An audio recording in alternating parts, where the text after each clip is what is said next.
Sometimes your biggest motivation is not your vision board. Sometimes your biggest motivation is your nightmare. I want to change myself not because I'm glorifying the best version of me. I want to change myself because I'm looking myself in the eyes and I'm seeing the most horrifying version of me. The version that is bleeding on people who didn't bite me. The version that is turning the same person I hate.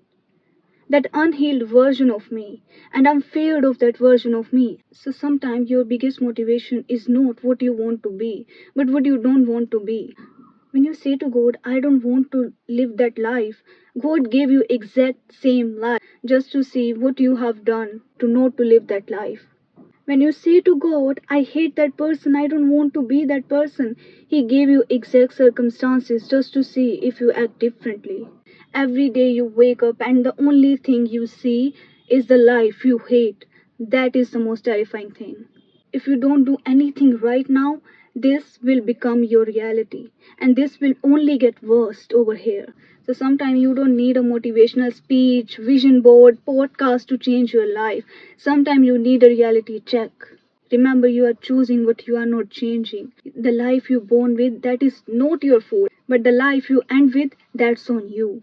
Even if you are a person who never wrote a single word on a journal, I want you today sit with yourself and write about the life you hate. Every little thing that is present in your life right now that you don't want in your future. Write it down. Every single detail. It feels so good to visualize the life that we want, to visualize the things that we want, to visualize about your dream life. But what about the hell you are living? And when you know where those decisions are leading you and you are not changing it, then don't be surprised when your life got worst. Life is not fair. I know what you are going through that is hard. I can't imagine the pain you are bearing right now. But आप आंखों देखा जहर तो नहीं निगल सकते. When you know that your certain decisions are only going to lead you to the same misery and you are still making those decisions, that's your fault. Ditch your feelings. I don't feel like doing this. I don't feel like doing that. Nobody feels like doing the hardest thing. Those decisions are going to shake your entire life. Do you think that you would be happy when those decisions are going to shake your entire life? Do you think that you would be happy when those decisions are going to make you uncomfortable, restless?